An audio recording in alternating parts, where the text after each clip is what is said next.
about CE5 and extraterrestrial contact, download my new book, now on Amazon, Barnes & Noble, Apple, and 14 other platforms. Book authored by Donald Ledesma. CE5, Frequencies of Contact.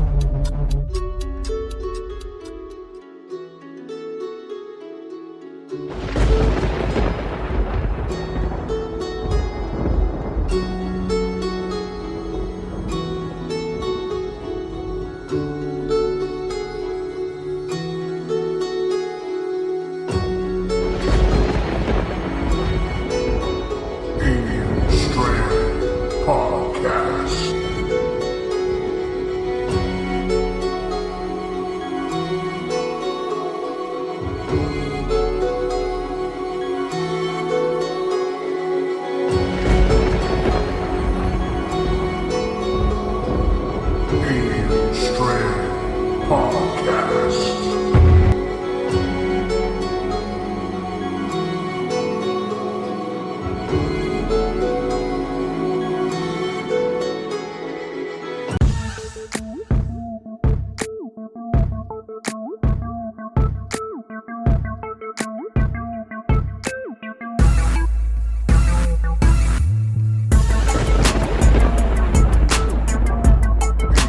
Strand Podcast.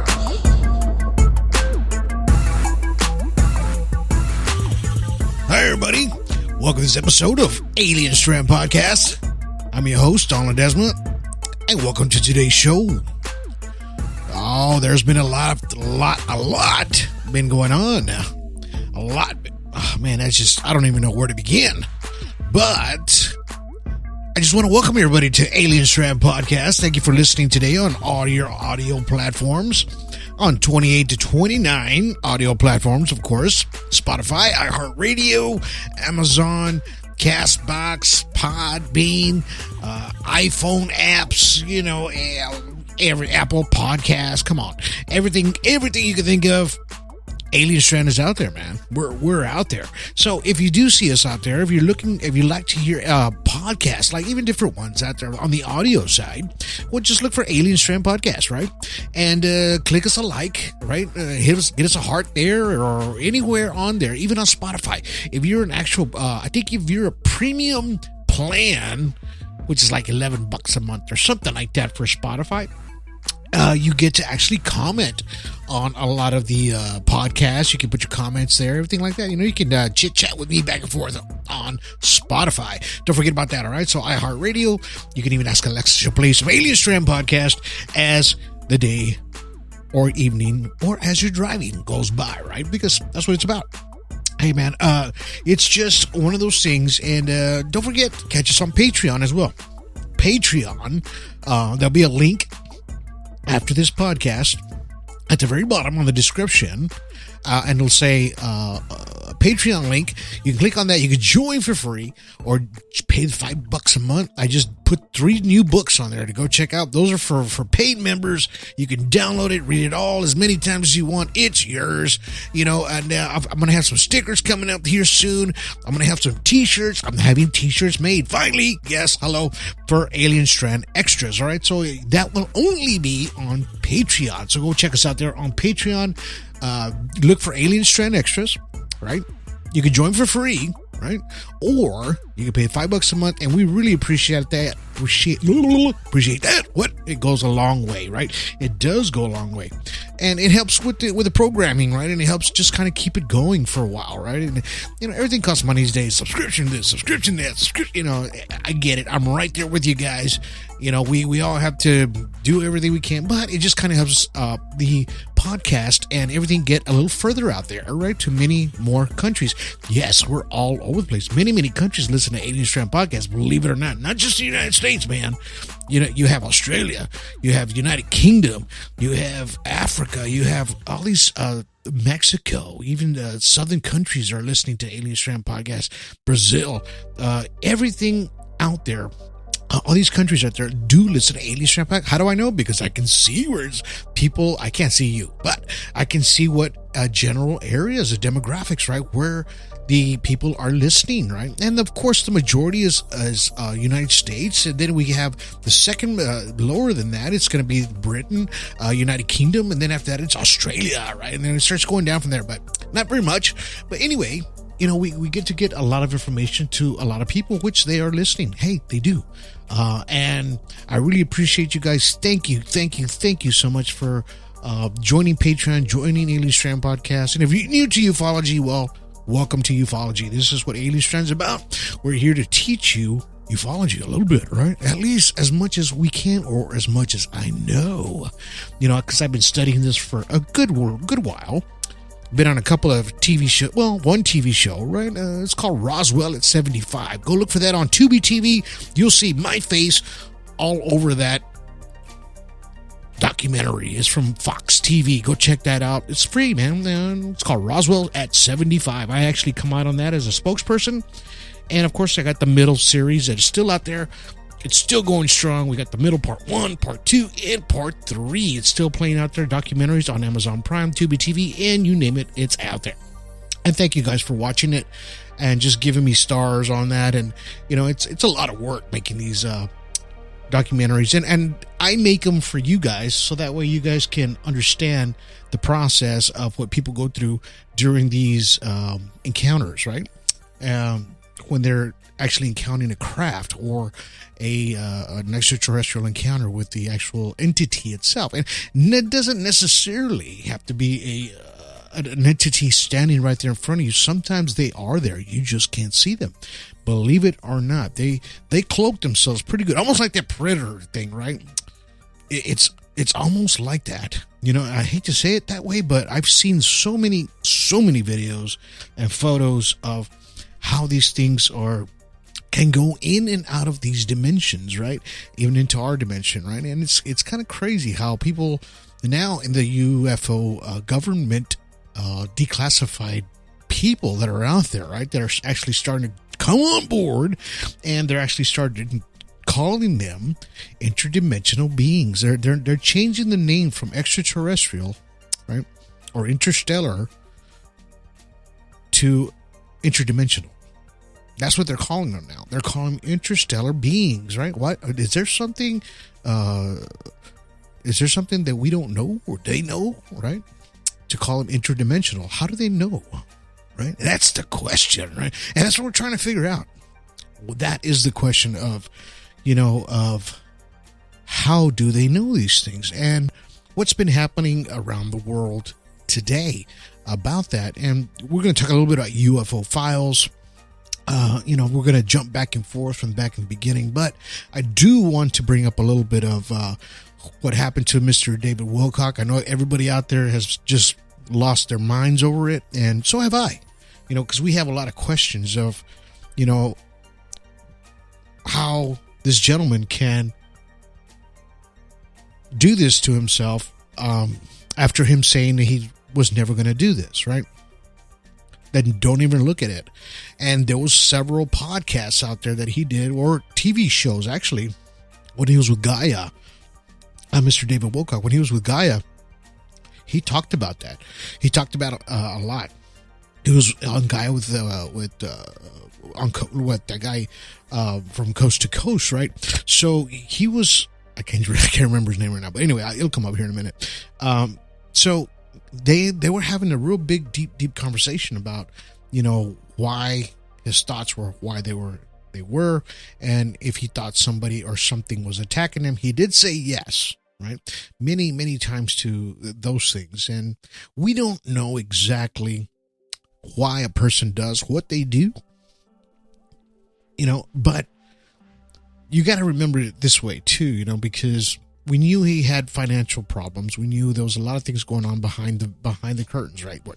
When we see a spokesperson or somebody out there and they're just, you see them talking, smiling, having a good old time on these TV shows or even as guests or even as spokespeople where they're just talking at conferences, you don't see what's behind that, right? You're just seeing the persona that they're projecting to you, right? Because they want to give you the information that they know, which is exactly what I do here myself. But sometimes you don't see the pain or anything that comes behind that. So we really don't know exactly how, what, where, and everybody, there was so many speculations about his passing that, you know, and why he took his own life, that people's brains were just exploding everywhere. There was just so many speculations, things were coming out, and a lot of things that we didn't know about as well. We knew he had issues after Gaia, and after he left a lot of the TV programming, he was having financial problems. Yes, who doesn't, right? Come on, man. Who doesn't? Except for the billionaires or whoever out there. But hey, man, sometimes people, they do fall. They fall a little bit, right? But, and the unfortunate part about that is that he didn't reach out to people to try to get some sort of help of, and I'm not saying financially, I'm just saying just to clear the air, you know. And when people do things like that to themselves, it's just, you always asking the question, why did they do that? Why is this happening? And we just don't know. We don't know what a person's thinking, right? I mean, I had a friend of mine that was going through major depression. This was 10, 15 years ago. He was actually my bass player of my band, right? And he was going through some hard times, and then something happened that we didn't know about, and he attempted suicide several times. We knew the intent was there.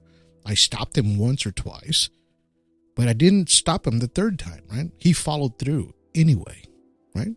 So, and what I'm trying to say here is, even though some people are troubled by their problems, it's hard for them to readjust or to bring them back to where they needed to be. But with good people around, I believe sometimes when you have a lot of good people pulling together and helping somebody that has some sort of just issues or problems, you know, with things that to them it might be the end of the world, but really it's not. It's not. You know how many times I fell on my face and brought myself back up? I can count at least 10 times in my life where I went down to zero and had to start all over again. You know, and I'm not the only one out there. There's many people out there, right? But as you get older, you get wiser. And as you get wiser, you start understanding things, and you start understanding that it's not the end of the world, man. It's not.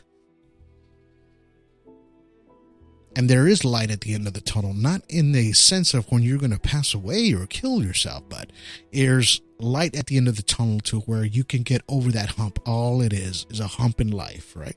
It's just a bump in the road. And eventually you'll get across it. You'll fill that hole and you won't be hitting it anymore. Because why? We learn by our mistakes, right? And maybe, just maybe, Mr.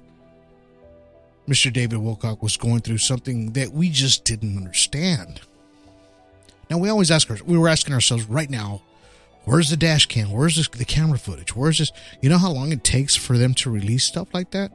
Especially when it's as traumatic as it was. These officers, 2 of them, saw him do this to himself, right? How do you think these guys feel? They're trying to sleep at night too, right? So you're not going to get that footage because it might just be graphic. Because those cameras automatically turn themselves on as soon as... I used to be a police officer too back in the day. In 1994, believe it or not, through 96. But as soon as you turn on your overheads, as I understand, because I didn't have body cams back then, but those body cams automatically turn on as soon as that happens. You don't turn them off. They turn on by themselves. So they're constantly recording, right? And it's just going to record what's from the chest area forward. And maybe they saw something on film that should not be released, right?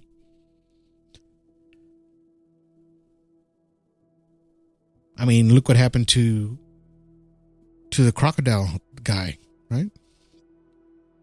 It was what happened to him in the ocean. It People weren't supposed to see that. Even the guy that filmed it said, ain't nobody going to see this. And he hid it from everybody. Have you seen it? Nope. Nobody's seen that. Steve Irwin, that's his name. Nobody's seen that footage. Because he said they shouldn't. It was traumatic, right?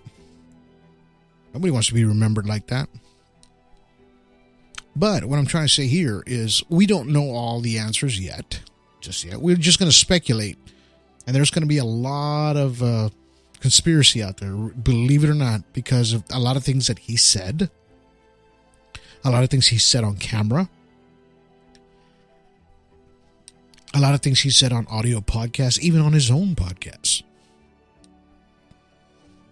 That gets people wondering and thinking outside the box just a little bit more, as I was. He might have known something that we weren't supposed to know. I don't know that, man. We're going to speculate as from today until everything starts coming out. Just today, the family actually put out an actual letter to everyone of exactly what happened. Even the police did. There's a report. Right? The report's already out. So as we go forward, all we're going to have to do from here on in is, yes, we're going to ask questions. Yes, we're going to find out what really, really happened and why. We will eventually. It'll come out. And until we do, we will actually close that chapter of that book. But right now it's too fresh in the mind, and it's very traumatic for people. Very hurt. A lot of people are hurt out there because of how nice of a person he was. And I see it all over. I never knew him. I never got to meet him. I saw his shows. I mean, he was a very well speaker. I mean, he knew his stuff. But he a lot of people were really close to him because of his podcasts and everything that he was doing. He was on the right track. I think maybe he was just pulled into a different direction, mentally, psychologically, to where he wasn't making the correct decisions again. And maybe he was afraid that he was going to fail again because of what happened in the past, right? But as for right now, we're just going to speculate. And we're going to leave it right there. But tonight, actually, I'm going to record another podcast, and I'm going to give you my personal thoughts, exactly what I think probably happened, all right? And I will have that only on Patreon tonight. You'll see it there on Patreon. It's going to be a live video podcast, so I will show you pictures, documents, things like that of Mr. David Wilcock. And if you want to go check that out, join our Patreon, go check that out. This will be for paid subscribers, for a private selected group, not selected, but if you're a paid subscriber, you're going to be able to see it and hear my thoughts about what I think. And it's only for Patreon members. You won't see it here. You won't hear it here. You won't hear it nowhere else. YouTube, nothing. It'll only be on Patreon, right? So go join for free, please. Or the paid subscription. We'll gladly appreciate that as well. But you'll be getting that tonight. All right, let's take a real quick 5-minute break. Let's pay some bills around here.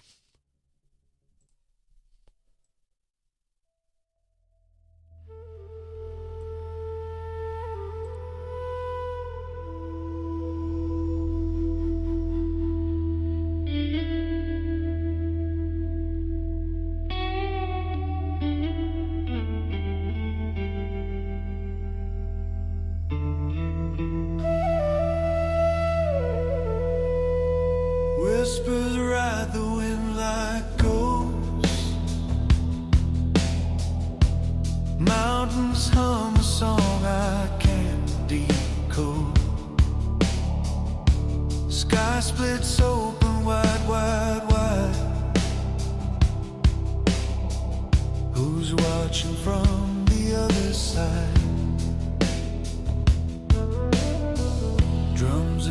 chest beat slow. Do they hear? Alien Strand Podcast.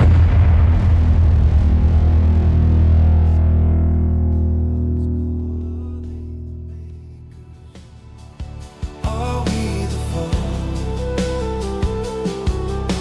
Sky gods thunder, sky gods cry, watching us crawl while they fly.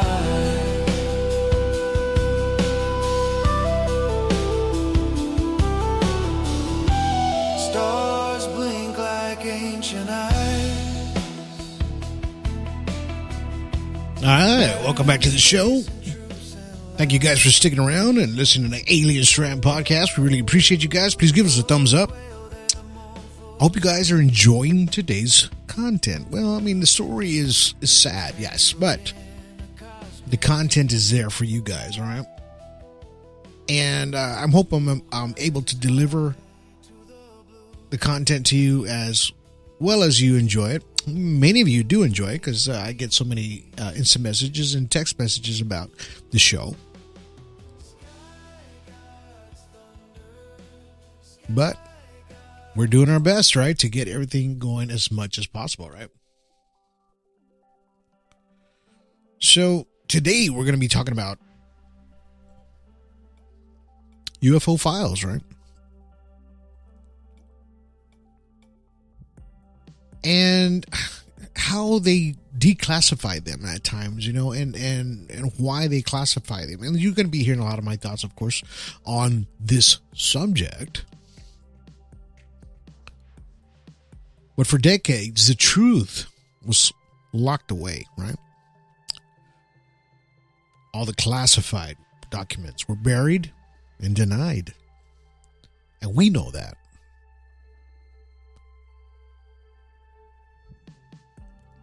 As our government didn't really ignore UFOs. They just studied them extensively, right? That's basically what they did, especially with the all the cases that they have, right? So they had over 12,000 UFO cases investigated, the government I'm talking about, and hundreds of them are still unexplained. We have military encounters, of course, whistleblowers. We all know about that. David Grush, Bob Lazar.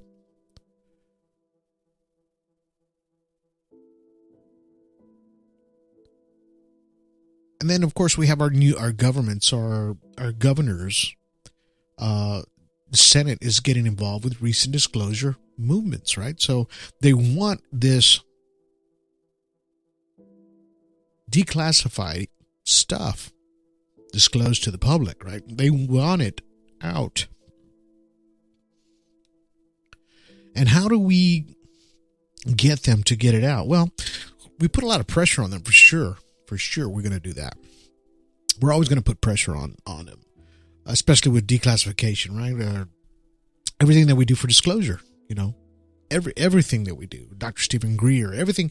All these people are coming out now on these podcasts, more and more on these really, really popular podcasts, right? Sean Ryan's show, of course, Joe Rogan, right? Everybody's out there just going for the UFO thing. It's a hot topic. Why not, right? And, you know, we've, like I said, since July of 1947 in the Roswell, New Mexico, you know, they all the headlines at the time, they were just saying, flying disc recovered. And then within 24 hours after that came out, it even came out in a radio broadcast, live broadcast in 1947. People were listening. They didn't have TVs. They were just listening to everything on the radio, right? And whatever came out in the newspaper. But within 24 hours, the military reversed everything that they threw out there to the public. And then they twisted it, right? Oh, no, it was these dummies that were throwing them off of airplanes. And, you know, it was, we're testing everything. And these little parachutes were getting stuck. And Then they said there was a weather balloon that blew up, and this is what happened, right? And was this really reality? Was this a misdirection to hide the classified technology? Or was it something else, right? Not just the technology. I think that even if they captured a extraterrestrial, let's just say a gray, or it doesn't necessarily have to be a gray, but maybe just a being of some sort, right? That was intelligent, that could interact, because the grays, really in reality, they're a clone. We all know that, right? There's some sort of a clone or robot device. In other words, they only do what they're told to do. They don't. This is why they have no expression. This is why they move like robots.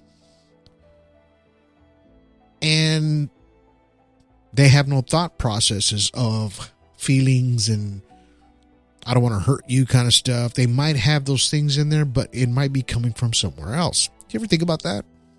That because they're directed by something else telling them to do these things. Now, if they can telepathically talk to you, right, mentally, who's to say that whoever's controlling these things are talking to them telepathically as well?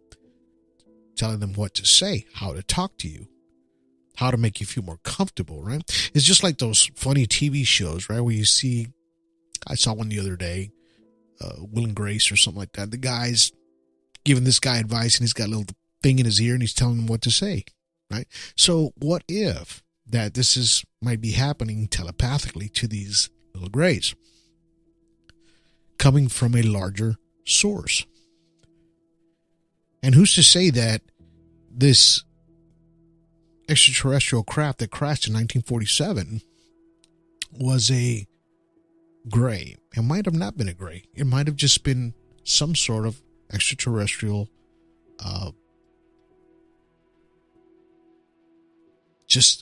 something that had intelligence, right? That was talking, walking, moving, communicating, having its own thoughts, being compassionate. So this is what I'm talking about.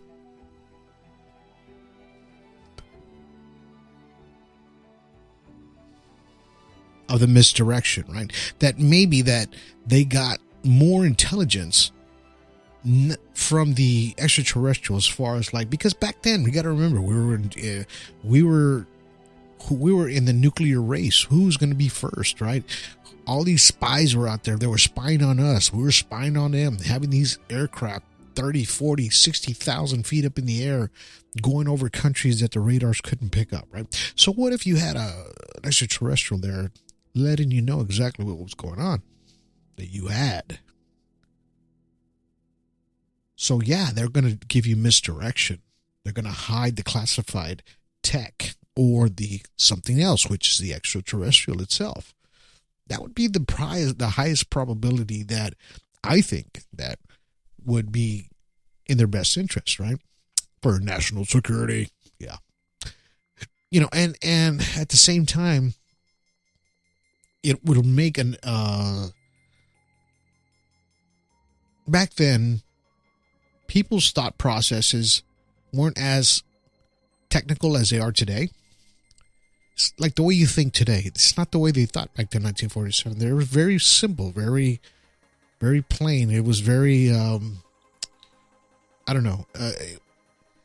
It just didn't have the aggression that we have today. Have you noticed that people have gotten more aggressive than they used to be back then? Yeah, there was riots and stuff like that, but the people were different back then. They weren't like they are today. Their mindsets were simple. So they didn't want to fill their heads with something technological that they were trying to understand themselves, which I'm talking about the military, from these extraterrestrial craft or intelligent beings.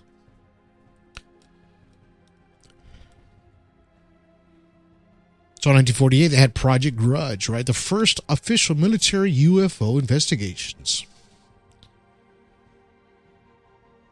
And it was kind of like an internal split of some sort, right? So some believed that the extraterrestrial hypothesis of it, right? And then others on the other side pushed for debunking, right? So there was just two different ways of seeing the ETs, which was this Project Grudge. 1952, Washington, D.C., UFO wave. They started seeing wave after wave coming through, right? Radar and visual sightings over the Capitol. Remember that? There was fighters and jets that were scrambled. National press panic that happened back then.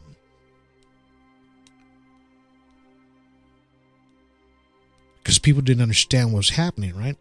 But I heard Dr. Stephen Greer talk about that. Because they asked him, why would these UFOs crash? Why do they crash? And he goes, look, man, look at it this way. He said, if it's so intelligent and so bulletproof and so everything, why would it crash? And Stephen Greer said, it didn't crash. We brought it down with our radar technology that we had. They had built some kind of sonic wave that was inside of that radar that brought that ship down. Well, he said there was 3 of them.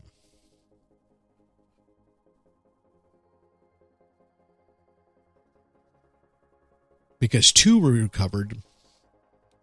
He said 2 ships were recovered. And then the other one they found later. During 1947, right?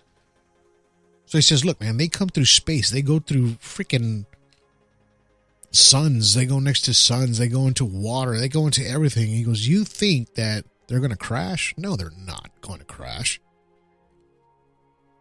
The only way is to bring them down. He goes, and that's what happened. And we brought them down by accident.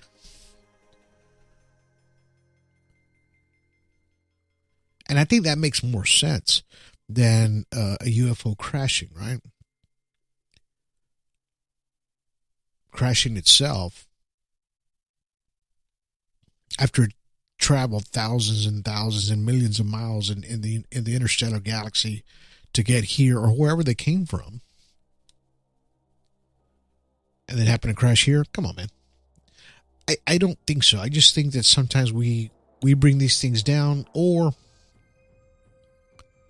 like they said in another interview, not with him, but with someone else, they said that these extraterrestrial crafts were actually given to us. They were gifts for technology.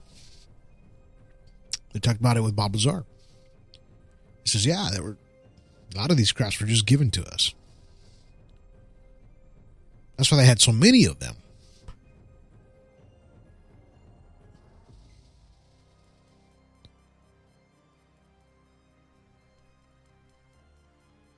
You know, even in 1953, they had a Robertson panel from the CIA, right? So they were studying secret scientific panel, right? They were saying, okay, we want to reduce the public's interest in UFOs.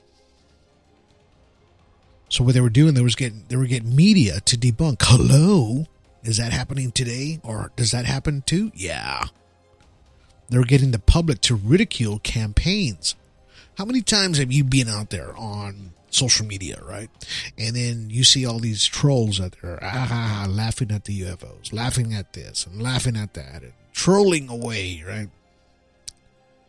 Who's to say they're not working for somebody to throw you off? I'd say that all the time, especially about UFOs, extraterrestrials, or disclosure, right? Especially when you're getting closer to the truth. That's where that's at.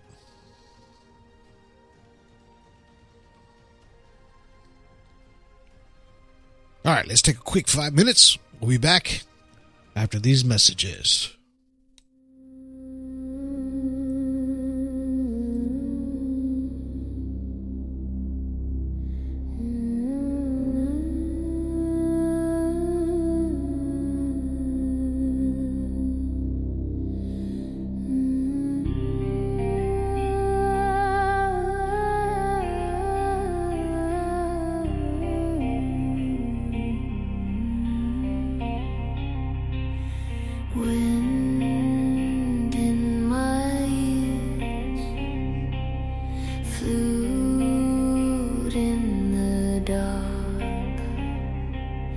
chimes on a string, something watching.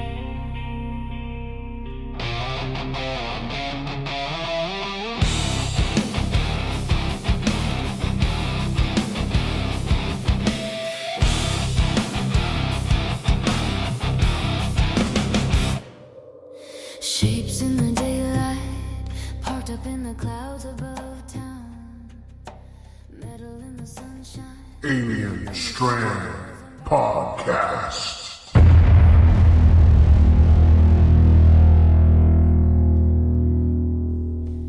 blink and it's normal, but it never feels the same. Clouds full of secrets, hiding in the white and gray. They wait till we're sleeping to pull us through the Milky Way. If I wake up screaming, will they let me keep my name? Clouds full of secrets and nothing will look the same. Oh. All right, welcome back to the show. Hope you guys are enjoying today's content. Hey, UFO Files, that's what we're talking about.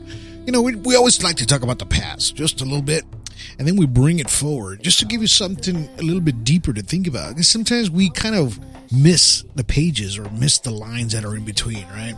So we have to go back and dissect some of the parts that we forgot, right? Almost like a doctor does, or they something's in the way, they got to go back, right? And then just to make sure that they got it right. And that's what Alien Strand is doing here for you guys, right? We're just trying to get everything just right. As we were talking about 1947, we were talking about 1950s, we were talking about 1953, Robertson panel, where they were trying to get people to, for media debunking, public ridicule on campaigns. We were talking about that. How they were paying people just to say it's just a bunch of malarkey, right? And why not? You think about it that way. And what's the best way to get people turned away from something is to put it in a large media outlet to make them not think about these things. Talk about something else. Make fun of it. Ridicule it, right?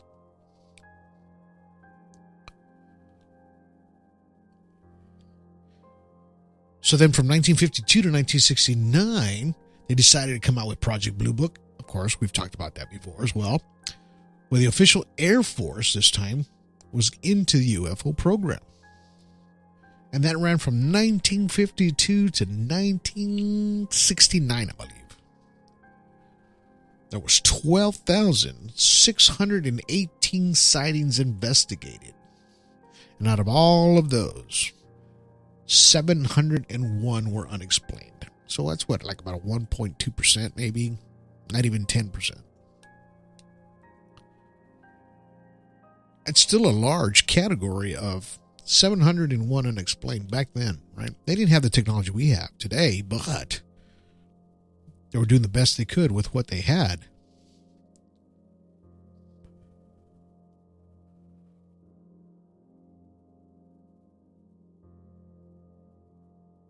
And then from 1952, right, they were having already radar visual incidents that was happening. Multiple pilots confirm unknown craft. What do we hear today? Same thing applies, right?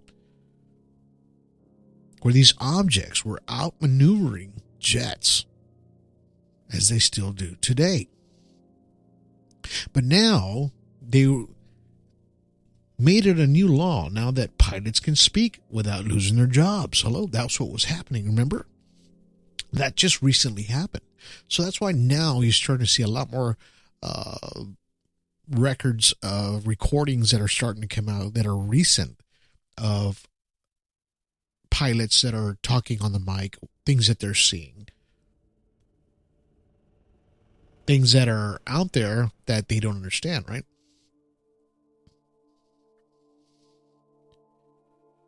And why not report it?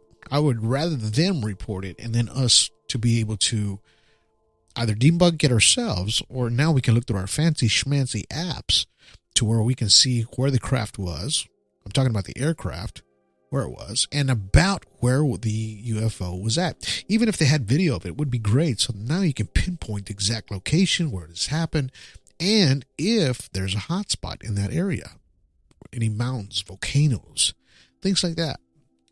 We talk about that a lot in the middle of the film because we feel that mountains and volcanoes, those areas are large hotspots for UFO activity, even oceans, right? Close to large bodies of water. Where's the best place to hide, man? In a mountain, right? In a volcano. They can do it. We can't. Under the sea, under the ocean. I mean, we're studying all over the universe, the planets. All these planets, they're millions and millions of miles away from Earth. But yet, we still don't know what's in our oceans.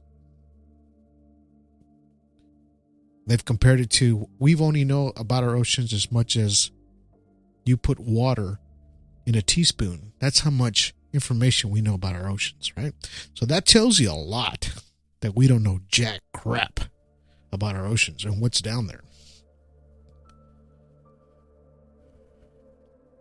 And then in 1960, we had the Rendlesham Forest. That was the United Kingdom and the United States Air Force Base, right? Remember that one? Military witnesses report that they saw lights in the forest. And there was a craft landing. Remember, this thing was like triangular shape. And it left physical evidence. And if you can remember that story, one of the gentlemen, I believe they touched the craft. And he kept on, later on, he kept on having like these dreams or visions of ones and zeros and ones and zeros and ones. And so he started writing these ones and zeros down, which was binary code, right? And then he had the computer reread the binary code, what it was saying. And I believe it said something like there were explorers from another universe coming here to explore our planet and to make sure that we don't harm ourselves in any kind of way as well. In other words, we're the zoo. They were watching us the whole time. So there were explorers, you know, just like Star Trek. That's what they are. Star Trek, man. They're explorers.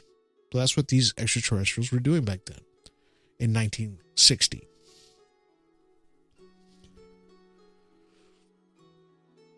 And then from even through the 1940s and 50s, you got to remember this.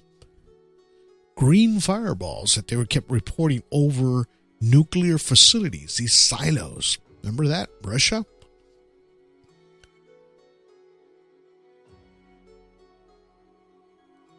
And the surveillance, while they were looking and watching these things happen, they just said it was some kind of unknown technology of some sort. Because we almost had a nuclear war back then. The Russians said that this green fireball went over a few of their silos, turned everything on, fired up, in other words, warmed up with the nukes, got them all ready, lit up the whole thing. They could not turn it off and they could not stop it. They didn't know what to do. These things were getting ready to launch, and then it shuts off. When these green fireballs were going around these silos in Russia. So that, to me, tells me, or us as humans, as we have control. This is what the ETs are saying at that point. If you're going to blow yourselves up, we're going to stop you. Don't do it, right? We have the power to stop you. Which to me is great. Hey, stop it, please. Right? We don't need that right now.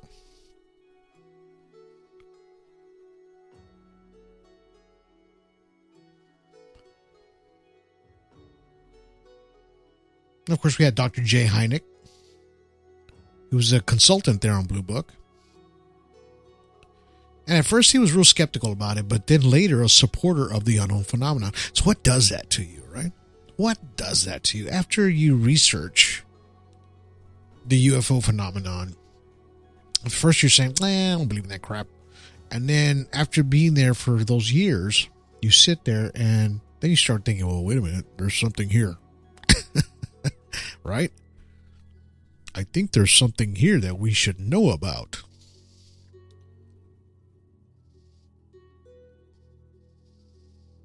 And then after the whole thing was done, the conclusion was in 1969 about that was that there's no threat to national security, right? Because there was no extraterrestrial proof. So all they were the fall guys. If we think about it, Project Blue Book, they were fall guys, and I knew that from the very beginning. When I caught up with the story, and once I got into ufology, and of course watching the show, the series, great show by the way, I would always tell myself, man, these guys were just the fall guys. All they did was hire them to fail.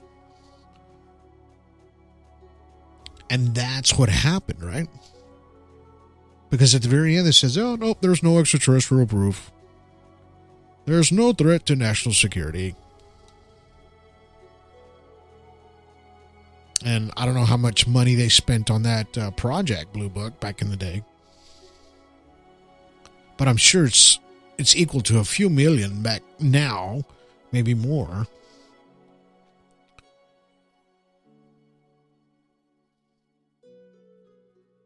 But still, there was hundreds that were unexplained, right? So they couldn't really conclude. Me personally, thinking your conclusion cannot be correct because there were still hundreds of unexplained phenomenon of UFOs, UAPs, people were seeing out there, right? The Cash and Lantern, event.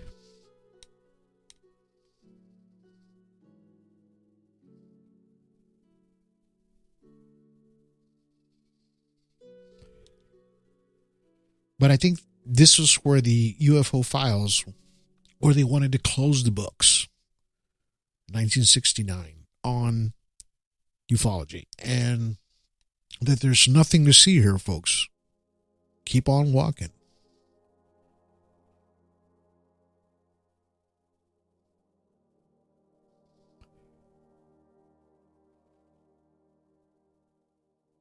But later, of course, now,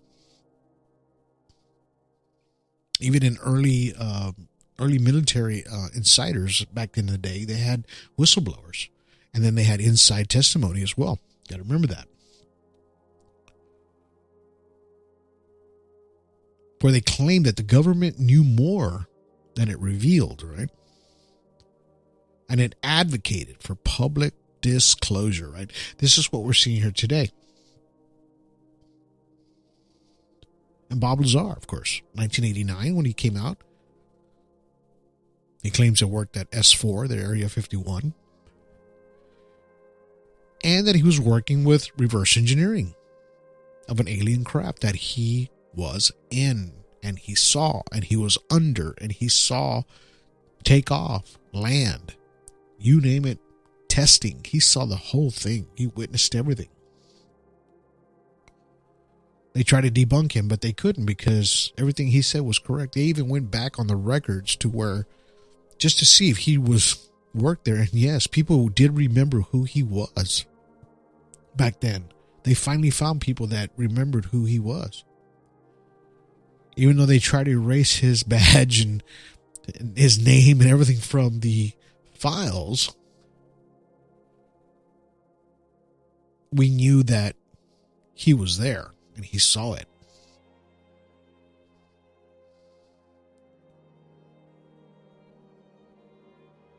Bob Lazar was controversial, right? But he was influential in the UFO culture. That's what he did. That's what he's doing today. He says too, he goes, I don't know anything about UFOs. I don't know anything about UFO stories. I don't know anything about that. He goes, I just want to know how they work. I'm a scientist, right? Propulsion is a science. I just want to know how that reactor works. I don't care anything about the UFO. I don't care anything about the aliens. All I care is about that craft and how it flies. And there's people in that scientific world, right? Their mentality is stuck like that to where that's all they want, which is great, right? That's why you have astrophysicists, right? quantum physicists, because that's all they do. They don't care about anything else. They don't care how a car is built.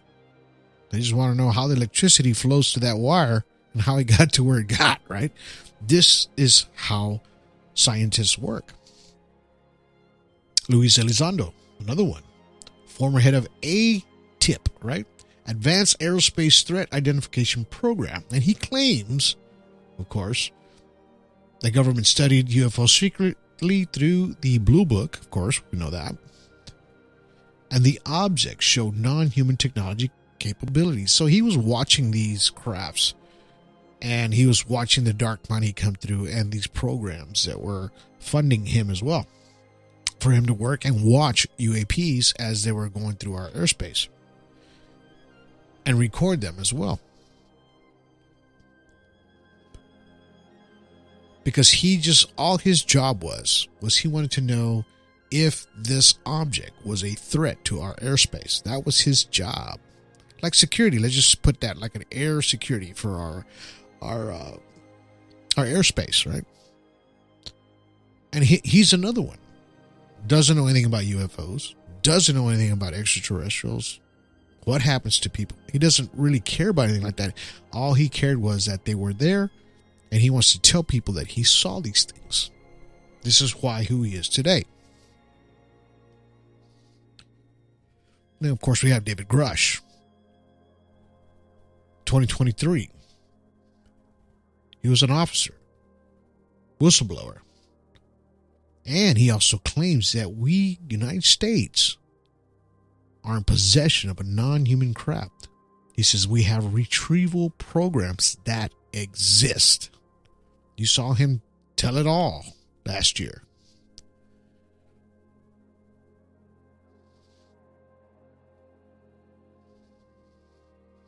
And like you said, there were retrieval programs. So when something crashes, of course, the military is the first ones out there. They're going to go and grab this piece or object or whatever it is that fell from the sky or landed or is just there given, right? And you got to think about this. You got to think about the angle of this. These aren't just random civilians, people, right? These are intelligence insiders, right? Officers, man. These people know what you don't. So why not believe them?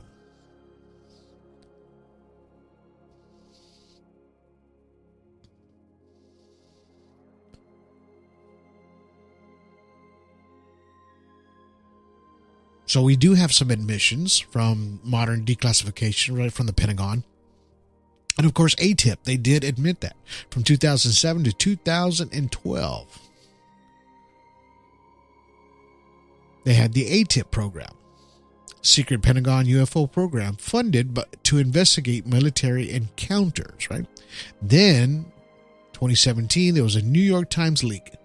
Pentagon confirms UFO videos. The Tic Tac, remember that? The gimbal, the Go Fast video. And then the Navy pilot encounters. In 2020 through 2023, U.S. Navy confirms objects tracked with no known propulsion, right? Congress hearings began. This is all coming from the Pentagon. This is when they say, oh, okay, you got me. Yeah, we've seen these things. So from 2024 to 25, as you can remember, this is recent, ongoing UAP reports submitted to Congress. And of course, their continued acknowledgement is that this is an unknown origin. They have advanced flight characteristics of some sort.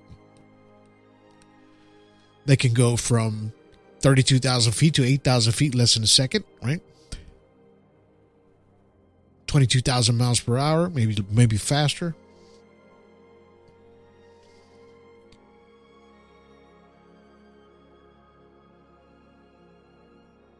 And of course, the Nimitz in 2004. Once we saw what happened there in the video with the Pacific Ocean, the breakdown, the Navy pilots that were there, David Fravor.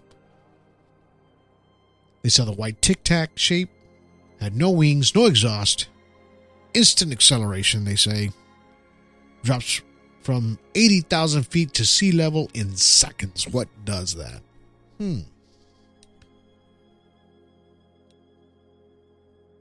And the declassified evidence was the Pentagon. Of course, they released the video. They didn't have to, but they released it. Then they gave us radar confirmations, right?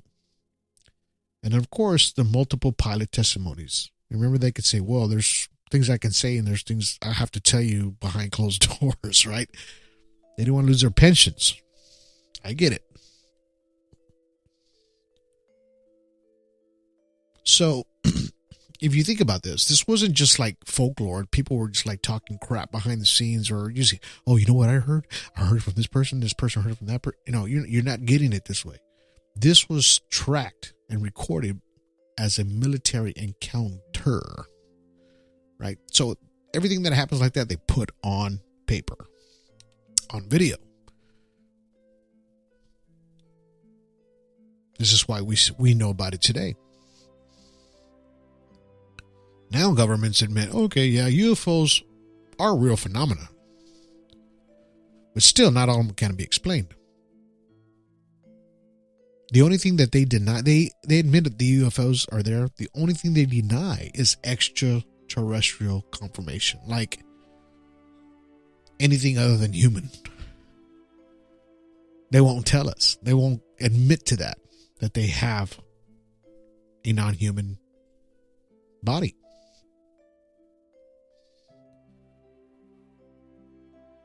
And really, in reality, are we witnessing disclosure today? Or is this just the next phase of controlled information, right? Let's just say. Because we're really, in reality, they're still controlling the narrative of everything as far as disclosure. We're not going to know. I've said this over and over and over. We're not going to know. Unless we ask the right questions to the right people.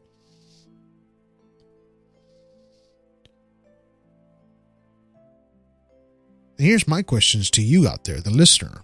People that are driving right now, truck drivers, anybody that's listening to this show right now, on their AirPods, on their Beats or whatever. Do you believe that the government are slowly revealing the truth about UFOs?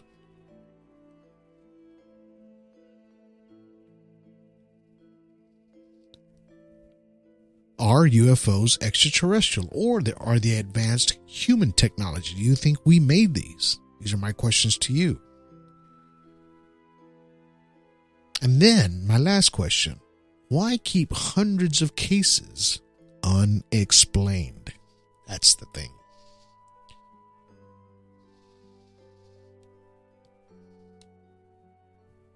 So these are the things that we have to think about. As I explained from the beginning to end of UFO cases, how the timeline went, and why the government is doing what they're doing with these UFO files, because that's what this podcast is about. Trying to figure out the best way to get this out for disclosure.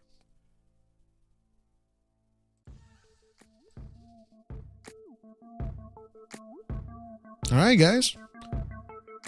Hope you guys enjoyed today's podcast as much as I did. Getting all this information out to you guys. Yeah, I really like doing this. You know, like I said, everything that I said here today is a lot of stuff that's my personal feelings, but even about David at the opening monologue of this podcast, right? If you have any issues or anything like that, if you're struggling, please talk to somebody. Or if you need help, please get help, right, of some sort. And believe me, there's a lot of good people out there to help you. You can even call me, man. Just give me a call. Send me a message, and I'll give you my phone number. You can call me. We can talk, right? And, you know, I don't want that kind of end for anybody, right? But on a positive note, I hope you guys got a lot of information about UFOs and UFO files today. And if you like this podcast, give me a thumbs up, right? If you're listening on YouTube, give a thumbs up, subscribe, hit the bell too, man. Hit that bell. Because when you hit that bell, when I go live, like really live on my video podcast, like I'm going to do tomorrow, hello, 7:45 p.m. Central. I will be live on Rumble, YouTube, X, and Twitch, and Facebook. Yes, I'm going to be live on that. So catch me tomorrow. I will do a live podcast. I will show videos, photos, things like that, and we'll break them down tomorrow night. Okay, 7:45 p.m. Central. Go check me out then. And like I said, I hope you guys enjoyed today's podcast. Catch us on 28, 29 audio platforms: Spotify, iHeartRadio, CastBox, Apple Podcasts, you name it, we're out there. Go check us out today, man, please. And don't forget, go to Patreon, join for free. You'll see the link there after this podcast is over. Look at the description below that. It'll say all my links, or it'll say Patreon. Go check that out. Give a sign up for free, man. Free's cool. Hey, I still got some really good stuff. You can still see some podcasts there. I do give some free stuff away as well. But if you're a paid subscriber, it's only $5, man. Come on. Coke and a bag of chips. $5 right there, man. And, that really helps the channel go a long way. And, it helps me spread more information and give some more free stuff away. I got a couple of books there for you to download for paid subscribers. Go check that out. I will have a podcast tonight on David again. I'm going to give you my deep thoughts on it, only for paid subscribers on Patreon. Please go check that out. I hope you guys enjoyed today's podcast. Like I said, go follow us everywhere you see Alien Strand Podcast, and you Google Alien Strand Podcast. Please Google it today, man. Go check it out. You'll see everything that pops up, from the films to me to everything. You can even Google my name, Donald Ledesma. Yeah, go do that, right? And that'll give you all the information on my films, everything that comes up that I directed and been in, and all that good stuff, And we just love everything and everyone, and just enjoy everybody's company and enjoy giving the information as much as we can. All right, guys. Love you guys. Have a good one. Be safe out there. Love one another. We'll see you on the next one.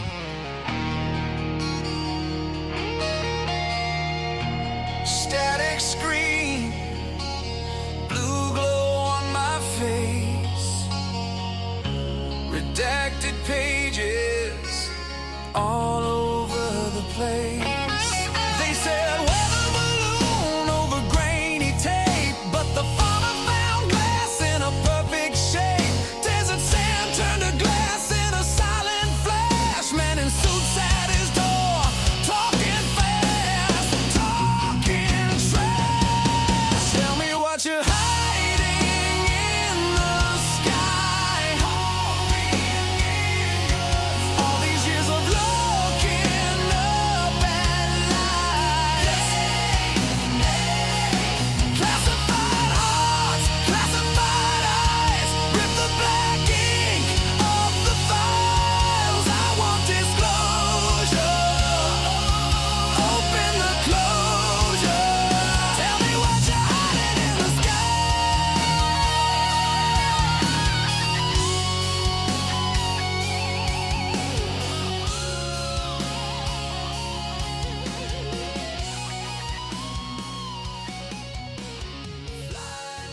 Alien Strand Podcast.